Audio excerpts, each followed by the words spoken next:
Hello ladies and gentlemen, crypto deep divers. Welcome back to Weekly Crypto. Today I'm podcasting from Shashaw Falls in Idaho, Twin Falls. And so today I'm going to talk about, give you some update about the Bitcoin update, as well as stay away from Chinese stocks and US exit out of Hong Kong. So I did a previous video about that, but unfortunately it's so windy, my mic is not very good. So right now I'm going to do the video, but I'm also give you some update about Bitcoin as well. Before we dive into it, make sure you subscribe to my channel so you don't miss out the upcoming videos that could be time sensitive. Also, you can follow me on Twitter, library.tv and Patreon as well. So let's give you some update about Bitcoin. So this morning, probably around 6 or 7 a.m. That was in probably mountain time in Idaho, I'm not sure. So anyway, at the time Bitcoin was around 10,100 or 10, at one point it go all the way up to 10,300. So the thing is, if we are not passed through 10,500, we are going to be basically treading water. And also I look at the BTC USD long and short position. In terms of the short position, I suspect once they liquidate all the short position, there's no more reason to pump. But when I look at the long position, it has been building up. So I'm suspecting they are going to dump the position. They're going to dump the price to liquidate the long position as well. So I'm not sure. So I haven't ever since. I mean, I was driving around 4 hours to Twin Falls. So I didn't even look at the current price. So this is my take on it. So let's talk about Chinese stock quickly.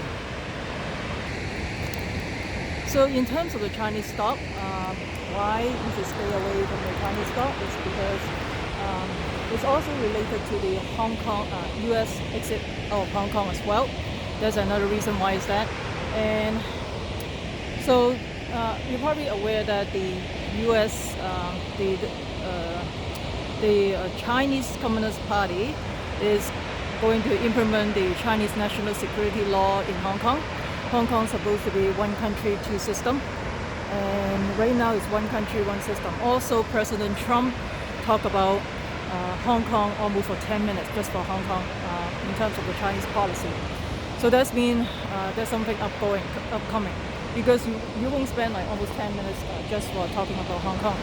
And once they already approved in this that Chinese Congress Party or whatever, basically is everybody will say yes, that Congress.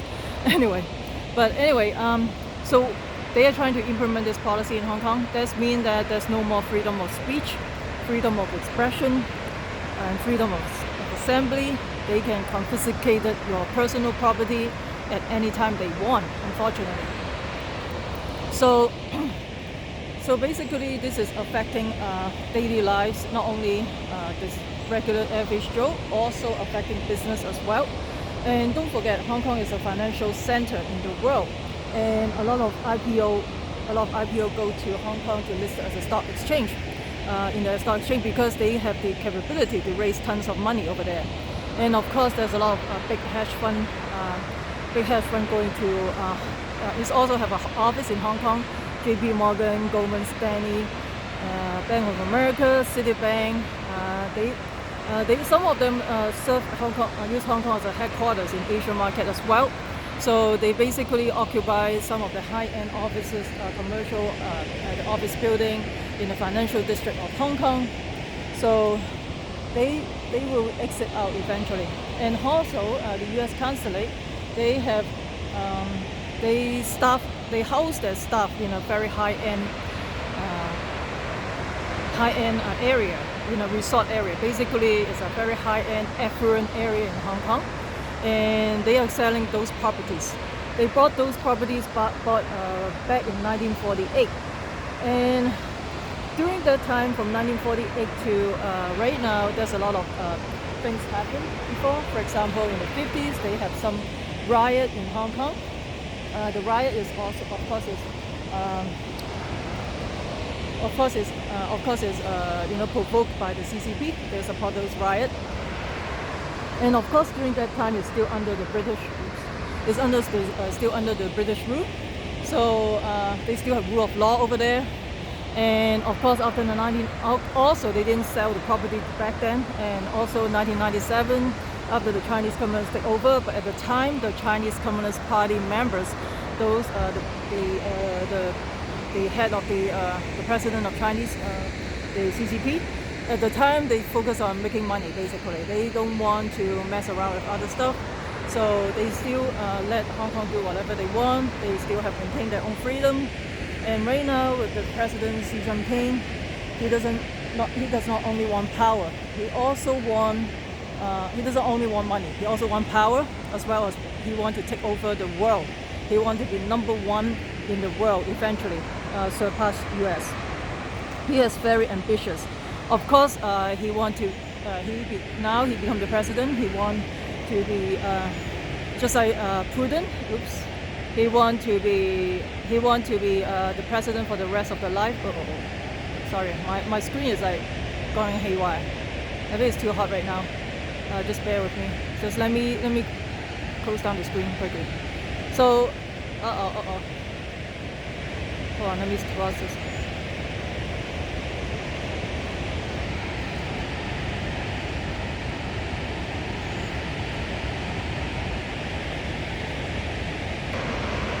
So once China get isolated, and the foreign companies start leaving China, move the factories out of China to Vietnam, Malaysia, to other Asian neighboring countries.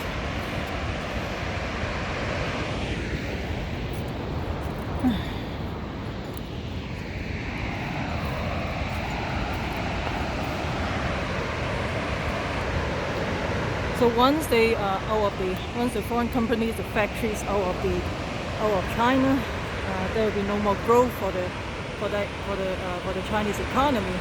The 6% GDP growth, I don't think is sustainable at all, because the prosperity for the last decade is from the foreign investment in China, and unfortunately, right now it's come to the end. The growth will stop right there, because the company is leaving China slowly and surely. And so that's why you have to look at your 401k, whether you have any mutual funds, any exchange traded fund, ETFs as Chinese exposure. You got to X out right now, not your financial advice. Use your due diligence, and it's important to you look at your 401k, your portfolio. Once again, not a financial advice, use your due diligence. I'm not your financial advisor. So that's my take on it. And because China, so if the rest of the world are leaving, there will be no more growth. And in fact, right now, people have a difficult time moving money out of China because they are really tight in those US dollar. They don't have enough foreign currency. And renminbi is not an international currency. They cannot exchange directly to the international market. They have to go through Hong Kong as a gateway. So they have to change to Hong Kong dollars and Hong Kong dollar to US dollars in order to be convertible. It's not an international convertible currency per se. So that's why Hong Kong is a gateway to them. And for whatever reason, they want more power, they want more control. Right now, they basically want to destroy Hong Kong. And unfortunately, this is the end game, I guess. They want everything to come down to an end.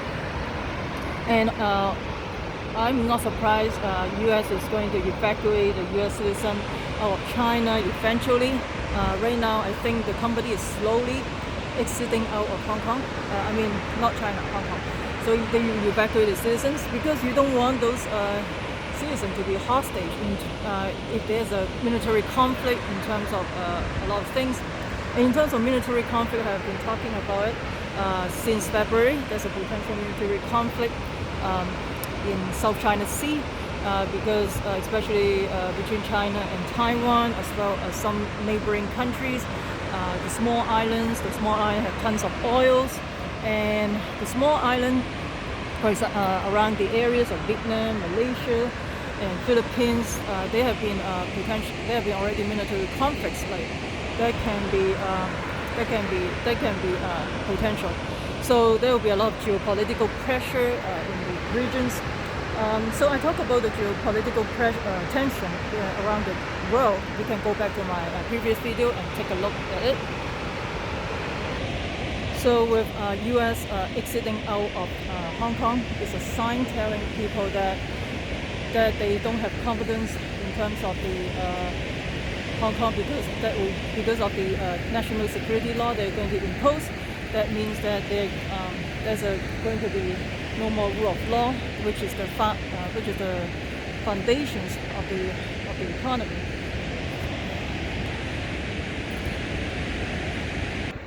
So that means there's no more rule of law, and then your personal property will be jeopardized, and basically they can confiscate your personal property, and plus they steal a whole bunch of intellectual property from the U.S. anyway, right?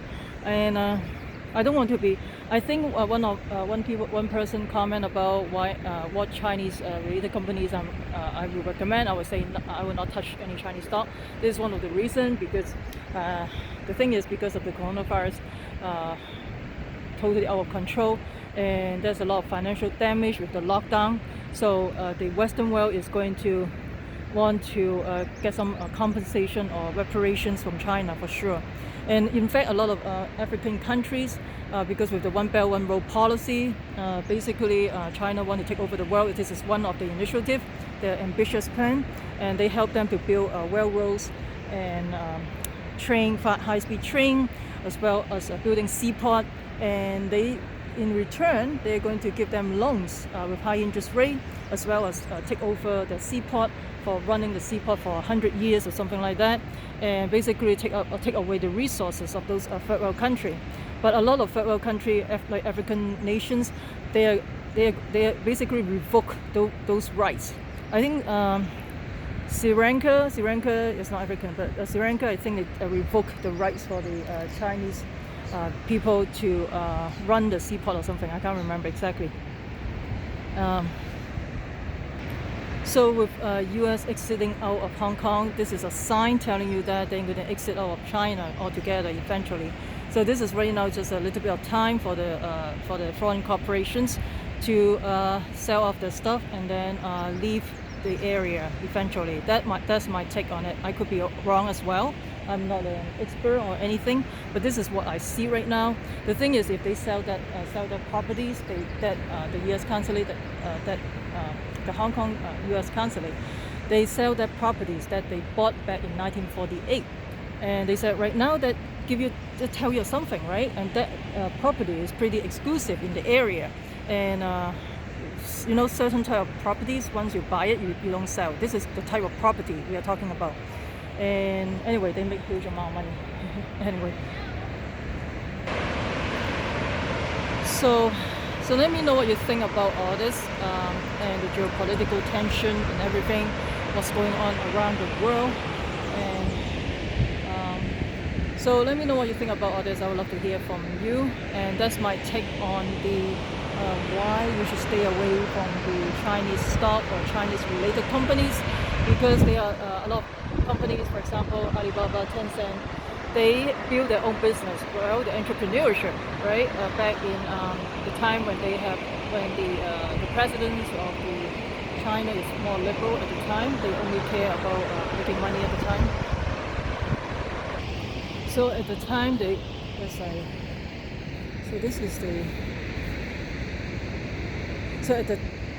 where we are right now. Oh yeah.